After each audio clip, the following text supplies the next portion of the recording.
Hey crew, it's Pitt, and I'm back with a little something different. We are going to be quite firmly into woo woo land today. So if you are uncomfortable with woo woo, have a blessed day. We're going to be talking about something that I really didn't think I was ever going to be talking about. We are going to be talking about meditation and some specifics in manifestation. If you are uncomfortable with that, have a blessed day. We're going to be talking about energy manipulation and a whole lot of things. So we're going to dive into the beginning. Somebody in particular asked for this. They didn't ask me, but they asked for this, and so I'm giving an answer to somebody in particular. And because of that, y'all all get to benefit from this. This is a level of responsibility video. So if you are unfamiliar with what that means, you should definitely check out the Infinite Integrations playlist before we proceed any further in this. Not because of any particular restrictions, but because it will be better for you. Let me back away from this camera a little bit. It will be better for you if you actually understand what is going on. The things that I am talking about, you can do them. Anybody can do them, whether or not you are aligned with the 8 laws of creation. But if you are not aligned with the 8 laws of creation and you do not understand the fundamental harmonics of life, and you have not gone through pulling the energy through your stack and understand the things that I am talking about, you might get lost. On top of that, you might get lost. Being aligned with the 8 laws of creation is very important, not for me to tell you about, but for me to warn you about. If you are not in alignment with the 8 laws of creation before you do these things, you might go astray, and that is not a good thing. With that being said, we're going to talk about some interesting concepts before we get into the actual mechanics, because I'm going to try to drive off just as many people who are not desperately seeking knowledge as possible. And so we're going to talk about the concept of a mind box real quick. And a mind box is where you hold your thoughts. That sounds a little bit crazy, right? What do you mean? It's in my mind. It is. And it's not. You can create a barrier around a thought and hold that thought separate from other thoughts. You can do that, for instance, if you're talking with your significant other and your mind is on a different topic. You're thinking about work, you're thinking about recreation, you're thinking about recreation with your partner. Whatever it is, your mind's not necessarily fully focused on them. You have a separate compartment in your mind where you are focusing on this other thing at the same time as them. You know what they're saying. You can keep up with the conversation, but your mind is not fully there. You are unaware of these boxes. Most of the time, you are using these boxes with no comprehension whatsoever. But if you can place intentionality into the boxes, you can start to do things with the boxes. Holding separate ideas can be multiplied. You can do this with many different areas, but it takes training to do that. There is nothing that I will tell you in this that you cannot do. It may take you practice, but there will be no special procedures that you need to do to your body, because if you have to do a special procedure, it is not from God. There are no special things that you have to complete or anything like that. All of the things that I am telling you are freely and readily available to you as a child of God with no intervention from anyone whatsoever. And if you practice the things, it is fully available to you, right? And so you can hold these different thoughts. That is an important concept to grasp right now, the mind boxes, right? Now we're going to talk real quickly about the Trinity. This is going to trace off a whole different set of people. The Trinity is the mind, the body, and the spirit, right? You can do Father, Son, Holy Ghost if that's what makes you comfortable, but the concept is not exactly the same, but pretty close.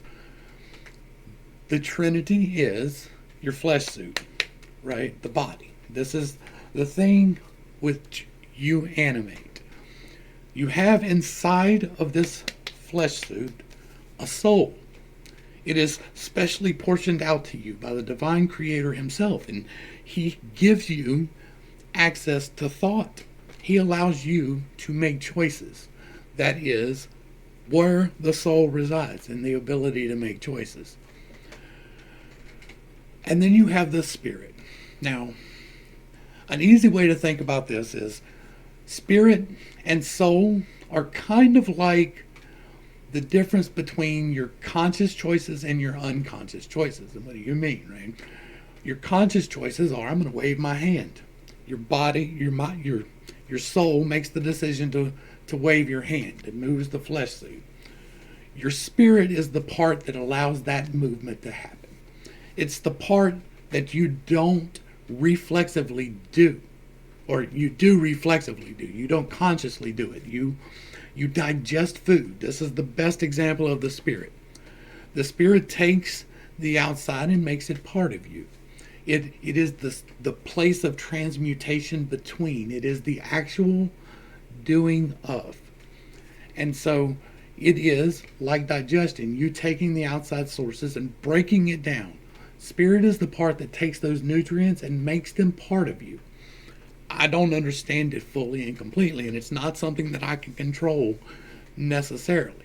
It's breathing most of the time. It's your heartbeat. It's your thoughts. It's the between of decision and done. It is the doing. That is the spirit. The spirit is where the change begins. It is the happening of the change. Your consciousness is your soul, right? It is where you make your decisions at. And you can direct the spirit to change things through the mind boxes by visualization practices for some people and conceptualization practices for some people, because not everybody visualizes in the same way. But through the boxes of holding the thought of this thing in place in a certain specific manner, you can change it through a process, right? We're getting to the process, but this is the concepts behind the process. And so part of that is moving your consciousness. We have talked about this before in an exercise for pulling energy. You have two sources of energy that come to you. And here we're going to go ahead and pop over to the graphic. And I'm going to make myself a little bit bigger because I like to do emphasis. So let's do that. Okay. And so now we have to talk about something that's going to set off a whole nother group of people. The caduceus. This is a much maligned symbol. This is the symbol of evil to some people, and it has been co-opted by evil in several different instances, but this represents something specific. It is, in part, a representation of the Garden of Eden, and I touch on that type of stuff in my Bible study, but this is the snake climbing the tree, giving you wisdom. This is also how the energy moves through your body. And it is important, the graphic that I pulled up has the two serpents, because that is will and wisdom. That is the two serpents that create what is. And you can pull your energy source in two directions, right? The first direction is up through the ground. You can pull energy up through the ground and down through your base chakra, and you can pull energy from above through your head and push it out through your head. That is in the energy moving exercises. That's part of what you do. Now, specifically for this meditative thing, we're going to talk about pushing and pulling real quick. Hold on. You have naturally a positive and negative polarity in your body. There is one side of you that is aligned for pulling energy and one side that is aligned for pushing energy. I'm not sure, because I don't know enough people that do this, if it is necessarily aligned to how you are left or right-handed, ambidextrous, however that works. But I am left-handed, and coincidentally, my pulling comes from my left hand. My pushing comes from my right hand. Those are important things to know about yourself. It might be that all right-handed people are the exact opposite, and all left-handed people are like me. I don't know that. I cannot tell you that. But one side is for pulling. It is for absorbing the energies in a directed manner through your will, right? That happens through the heart chakra and out of your hands. That's important too. But this in particular that I'm talking about is pulling source energy from the earth through your base chakra in the same manner, right? But if you are pulling at the bottom, you need to be expelling from the top. For the most part, very few times are you going to want to store any type of energy. It winds up bad for you. It goes in a wrong direction really quick. So you want to be releasing that through one of the sources when you are moving energy. So if you are pulling energy from base source, you want to be directing that in a manner that it is not storing inside of you. You need to conceptualize in one whole mind box, all by itself, the flow of energy from in to out. And the way that that happens is like this. I source from base most times when I am doing my base meditations, right? So you conceptualize will and wisdom, starting at base, accepting the energy, and then flowing them, one in a clockwise manner up the spine and one in the counterclockwise manner up the spine, both at the same time, in balance. You can conceptualize them as white and black. That is a good way to do it. But the actual base chakra itself, you need to conceptualize in its own mind box, right? This mind box has a red sphere. Listen, I cannot do it. All right, anyway, it has a red sphere. You want to imagine this as a glowing object that is spinning in a clockwise manner. This is an important thing. It is a toroid. It is emitting energy in all directions at the same time in a red hue. Now, that red hue is going to vary depending upon you or how you conceptualize if you cannot visualize, because not everybody can visualize. So if you visualize the red ball and there are any imperfections in the red ball, that is where you are intended to stop and wait and work on this area. If there are any imperfections when you begin the process, that is a sign to stop and wait before you go farther into the process for every single step. Do not rush. The worst thing that you can do for yourself is to bypass any single step in this process. Do not rush any step in the process. It hurts you. Do not rush. And so you are going to want to conceptualize a third mind box of that energy cleansing that specific area until you have a full, whole, glowing, beautiful representation of that particular chakra. And so then you can proceed. And then you pull that energy a little bit higher. You take that black and that white and you run them up one clockwise, one counterclockwise to the next spot. Let's talk about spots real quick.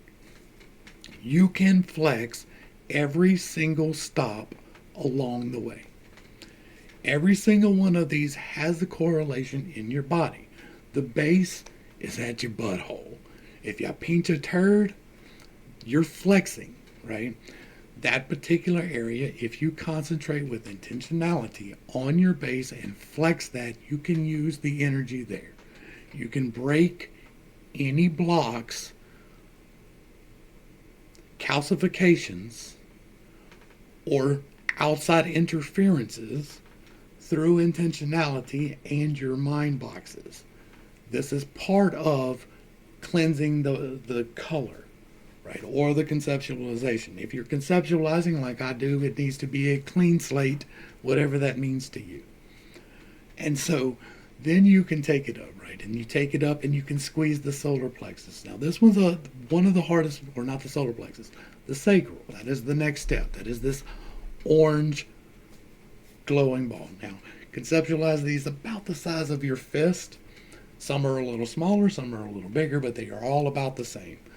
The base extends halfway in and out of your body. The crown does the same. It extends halfway in and out of your body at the very top. And so conceptualize the orange, cleanse the orange, and then you can move up. But the flexing, the actual using of this spot is a hard one for me to tell you about. It is higher than the butthole. If you conceive of clenching your buttocks as if thrusting forward, as though you were in the Congress, that this particular place would be in charge of, because the sacral is in charge of your sexual energies. If you would conceptualize the forward thrust for a male, I don't know how to do this for a female, I guess it would be the same, but like I don't thrust in the same manner, but like it's a forward thrust of the pelvic action as though your it's clenching, right? That is the flex for this particular spot. Flexing these spots pushes the energy farther. So you have to practice until you can actually do it. Not just think you can do it. If you don't know you can do it, just keep practicing. But you have to continuously keep the mind box moving while flexing in another mind box with the clean aura. And then you can move up to the solar plexus, which if you kind of tightened like you're doing a crunch, that's going to give you your solar plexus, which is yellow, and that's going to give you your flex there. That's going to be how you use the actual energy that are coming from it. This is your base needs are survival, your sacral needs are sexual, your solar plexus needs are hunger. It is literally like food. It is desires other than sexual. You're going to do the same thing. You're going to bring your boxes up with the black and the white while maintaining. Here's another step I forgot about. I'm sorry, but you need to maintain your base sacral box while you do your sacral, or your base box while you do your sacral box. And then you need to maintain base and sacral while you do solar plexus.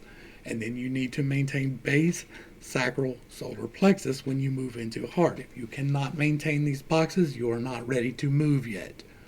If you cannot keep all the boxes, and like you can move. I can't tell you that you cannot move forward, but if you do, it will not come out the way you want it to. This is level of responsibility stuff. So ensure that you can keep all your boxes at the same time. And then you get into the heart. The heart is the change spot. This is coming from the base. This is where the energies from the base generally get discharged, right? Inactive works. You can move this energy farther up to discharge from other points, or down to discharge from other points. We're going to get to discharge in a little bit, but for the most part, most people on a normal level, like you're at home, you're with friends, not in an antagonistic workplace, but a friendly workplace. You are living in this area. This is for the most part calmness and accepting. This is for the most part where your love resides. It can get off kilter because what's the backside of love is hate, right? So wrath, that's where your anger resides too. You get a lot of feed out of your anger. That's where a lot of discharge comes from. And so you have to be motivated here from the space of love before proceeding. But this is a central discharge point in manifestation. So once you are here, you will be coming back down at the end for things. So make sure to spend extra special time in this particular area. Make sure that your green is very green. Make sure that it is a bright, glowing green, like they all should be. But most especially, make sure that your heart is aligned green. And then you move up to the throat. Now, the throat is the bottom of the divine source going into the heart, right? The heart is the changeover spot. It really is. This is the self, right? This is base. This is divine. This is the self. And so this is where, like, the heart is where spirit resides. This is when you accept God into your life and your heart, your spirit. That's where it resides. It's right there. Oh, that's where change is. That's where becoming is. That's where everything is, because you've got the two energies that coalesce in the same spot. And so you move up the throat, but that is the expression of things. And I can I can talk in my normal voice these days. It's just hard for me to project to the microphone so that y'all can hear it. So I'm still working on that. I have cleared my throat for a very large part. And the flex for clearing your throat. Bring your tongue to the back of your throat, and you can feel the expansion. That's the flex for clearing the throat. If you can bring it back and touch your dangly thing with your tongue, that helps. If you can feel the actual expansion.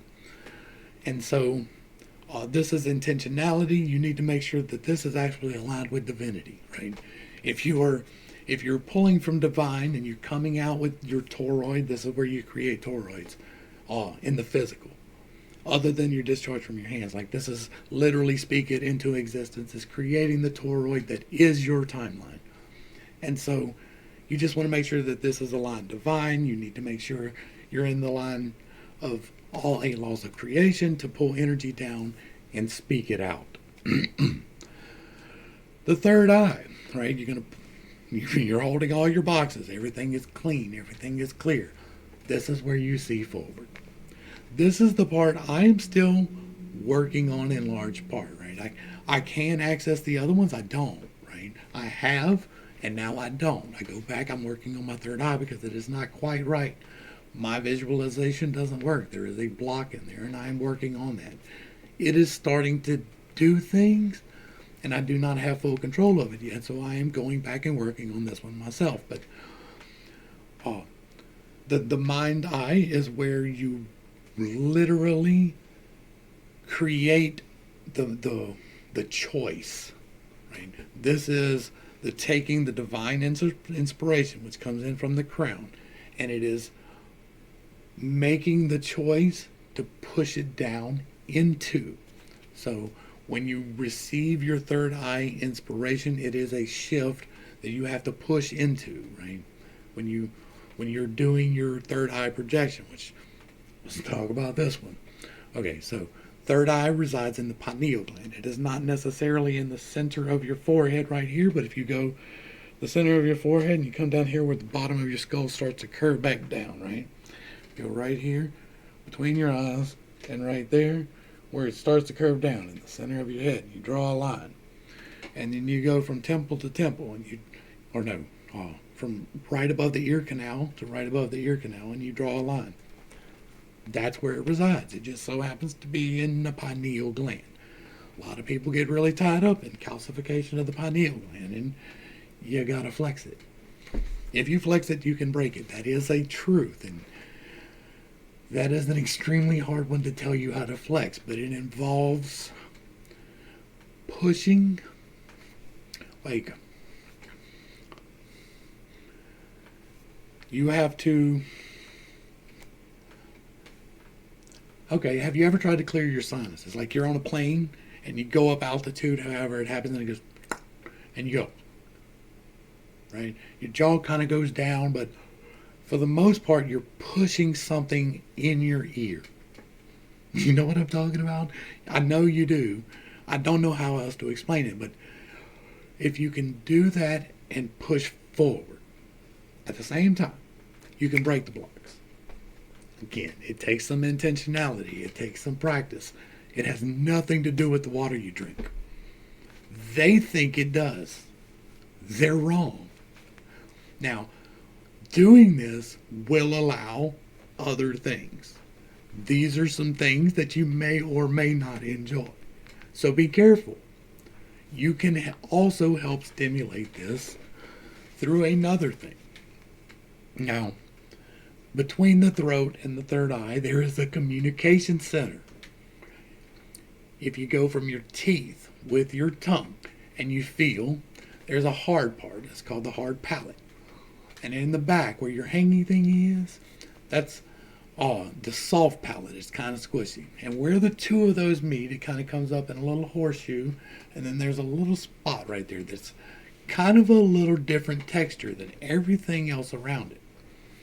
If you take the tip of your tongue and you push it, don't push, but put it right there, and you draw the energy from your base and push it, flexing all the way through your tongue into that spot, through that area. It kind of goes back like this.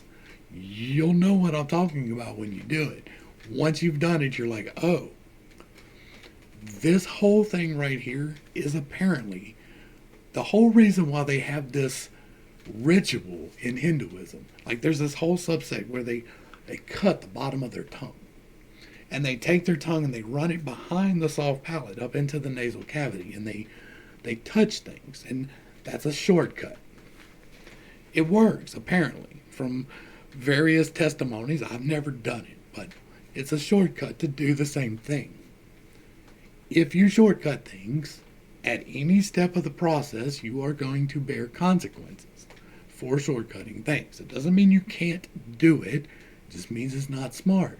So, if anything is not readily available to everyone through practice, prayer, and meditation, the 3 steps, then it is not supposed to be. Right? It is a shortcut. If it doesn't go through the 3 steps, it is the shortcut. Practice, prayer, and meditation. Practice is you doing, prayer is you asking, and meditation is you receiving. Right? That is the 3 steps. It is a whole process.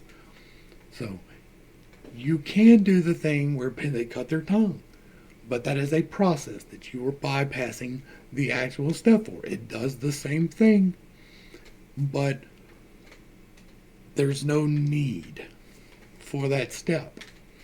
So don't bypass it. Learn the actual energy manipulation, because if you try to bypass the actual energy manipulation, you're playing with forces beyond your control. Which brings us into the crown. Now, the crown is where you corporeally accept the information that you are receiving from the divine, which we are going to get to in a minute. You do have access to the divine, but only if you are fully aligned all the way through here. And so the cleansing things that you have to do here, it have to do with your actual intentions. That is where your alignment with the laws comes into place. So you can accept energy from here. This is your crown chakra, and you can, I don't know if y'all can see it or not, you can flex your scalp. Whether or not you can do it effectively doesn't really matter. It is the intentionality that goes into it. But there is a flex that you can do on the crown of your head that helps clear this chakra. It opens you up. It helps you to accept the energy that is coming in. Make sure that you are properly aligned to whatever energy you are accepting. This energy should be the energy of creation, right? You have the energy of supply at the bottom and the energy of idea and creation at the top. The mixing of these is through a process of pushing and pulling and jumper cables. You can take your intentionality and figure out which areas need to be connected. Now, this is a whole nother mind box process, right? You already have your mind box for taking in your energy. You have your mind box for each cleared chakra along the way, spinning in a specific direction. Like they are all spinning clockwise while the energy is going up, black and white, going up counterclockwise and clockwise. All of these mind boxes are together. And so now you have the mind box of accepting more energy into this, and these are going to meet in a separate mind box, right? This mind box is the mind box of creation, and you're going to push this mind box in front of you. We'll get back to that in a second, but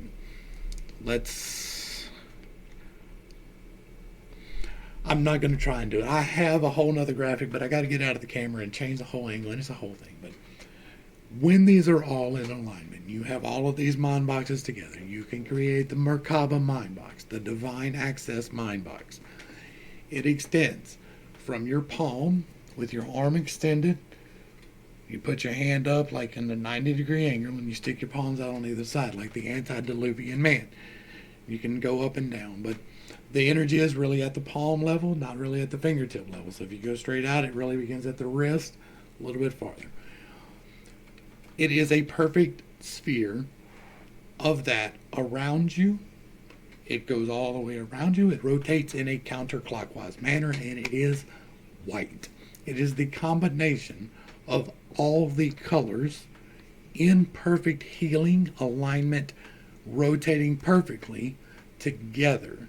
All of your mind boxes are aligned perfectly, and you are pulling energy through each mind box into the mind box of the Merkaba in a perfect white. That is a tough one to do, and that is not for those who are going to try and quit. It is not for those who are not committed.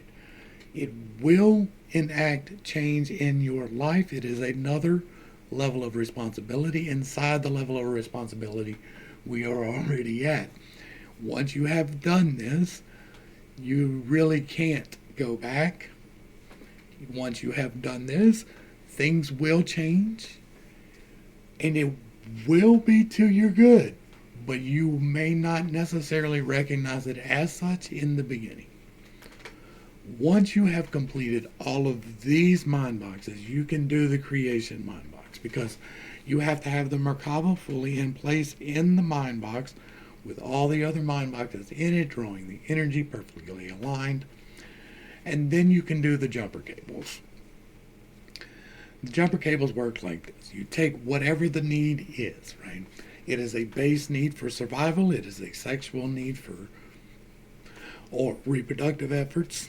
It is a food need. I need to, or whatever it is. It is a heart need. I need companionship. I need whatever it is.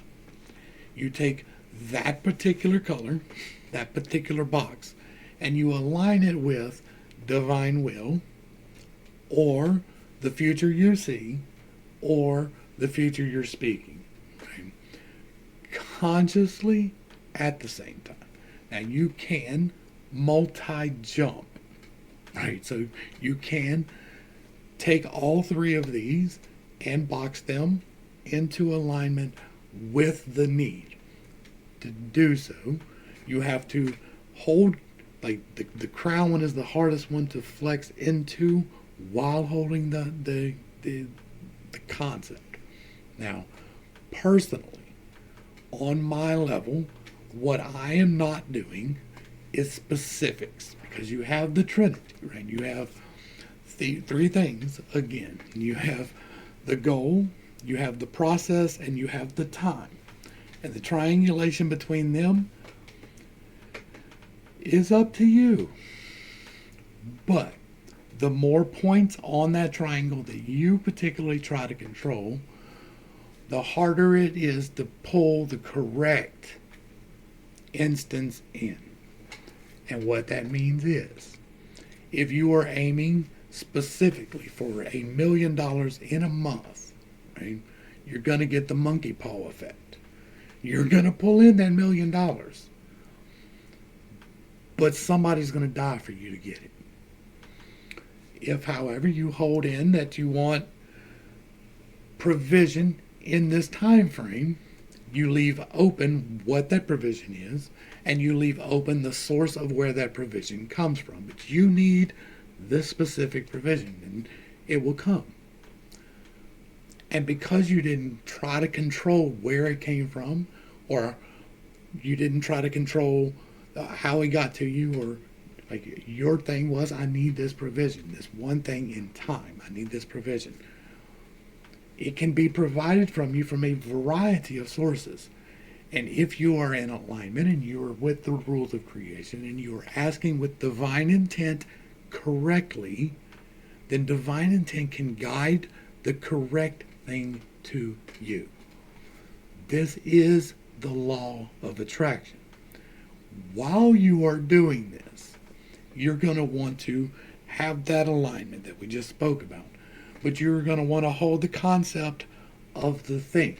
Now, it can be a specific amount. You need this amount, but try not to. If you're asking for the specific destination, try not to control all the points of the triangle, right? Try not to say, I need this like this in this amount of time. Ask for what you want and leave the possibilities of the triangle open to swing where it needs to go. But speak that possibility while holding the concept at the same time into the box of creation, right? That box that you're holding on top of all the other boxes. This is a little tiny box, and you're going to take this box and you're going to visualize pushing your energy while flexing all the points at the same time, but most especially the points associated. Flex them all, push into the box, which is sitting directly in front of you in the middle of the Merkaba. Not at the end, not at the beginning, but in the middle, right? So, like, and by that, like, that's a whole different thing, but like, right here, in front of you at this distance, not out here at this distance, not here at this distance. You want to push the box here, right in the middle. All at the same time with perfect intentionality. This is difficult. It is why you don't get too specific, because what you are doing is like, imagine you were walking out, right? This is the problem with astrophysics. If you were to walk out at night and it is completely dark and you can see all the stars in this hemisphere, and you want to get right there, right? This, but like serious. You choose that particular spot and you launch yourself from here to Sirius. There can be great deviation between where you start and where you end up, even in that straight line. Because over that distance, there is a variation to the left and to the right and up and to the down. So the chances of you coming out a bajillion miles this way or that way is there, and you're still in line for where you left off from. You want to keep your point as close to you as possible without being too close to you and without limiting that scope to this particular point, because your particular point could be the wrong one. But somewhere's out there in that triangle on the other end, right, between the process and the asking and the doing and the being, there's a broad scope of things that can come into you. Try not to narrow the things that are coming into you. I was going to get into the harmonics of the specific meditations, but we've already talked about the numbers, right? We've already talked about the scale. We've already talked about the 8. We've already talked about all of the things leading into this. The mind boxes is a big step, and a lot of people, like, this can do things for you. Now, me personally, right? Let's get back to that. Me personally, I am trying to concentrate on traits as opposed to specific outcomes. So what I'm asking for is abundance in the will of God. That is my specific ask when I'm doing it. So not just for me, right? Because I could care less. I'm halfway through the ride and I did all right. I'm okay with a little bit and I'm all right with that. I'm looking to try to give. And so I want abundance for my needs to be met and enough to give out. That's what I'm asking for. But I'm not asking for a bajillion dollars. I'm not asking for the 100 acres that I would really like. I'm not asking, but that is something that I would like. I'm leaving those possibilities open to what God wants to provide for me. It might be an apartment in the middle of a city. That might be his provision for me, and I'm okay with that. If it makes me abundant in the correct way through my stack. I'm not trying to pull so I can have the shiniest things or the most pleasant experiences. I want to be able to be a provider for people who are under, right? Who are not yet where I am. To show them ways that may or may not coincide with things they have heard, that may or may not be something they thought about before. I know that this is this is a lot for some people. But that one person who asked, it's not a lot for you. You know exactly what I'm talking about all the way through this. There really was. There's like I got clearance on this. I've been working this myself, but I was not cleared to give this to y'all until today. I'm giving it to y'all today, and people are going to call me crazy, and that's fine. I'm perfectly fine with being called crazy. I'm changing my life. I'm getting my voice back. I'm cleansing myself. I'm aligning myself. Now, I don't think it will ever be entirely perfect, but I am clean enough that I can manifest. I have brought some fruit already. I have been praying, like I pray for abundance. I pray for accountability, responsibility, and freedom. Those are my projections. That's what I've been doing. Since I've been doing that, we got whole new management at YouTube. That's a real thing. We've seen things that I can't tell you, like that were specific prayers of mine, have been answered that are wild. But if I told you what they were, you'd be like, oh, this dude's lying. Like crazy things. I've asked specific, but they have all been aligned with those principal concepts, right? I'm not asking for these things for me. And it really did some weird things, bro. And so that's where I'm going to leave this. Hopefully I brought a little bit of enlightenment and not too much confusion to the most complicated topic ever. I understand that this is too woo-woo for some people, but remember this. Woo-woo is the sound of the universe. When you are outside of your corporeal form, that is the sound you hear. It is. To the crew, thanks for hanging out. I appreciate every single minute that you are here with me, and I am praying for you every single day. Until next time, I love you. God loves you. You are perfect, whole, and complete just the way that you are. This has been Pet State. Peace.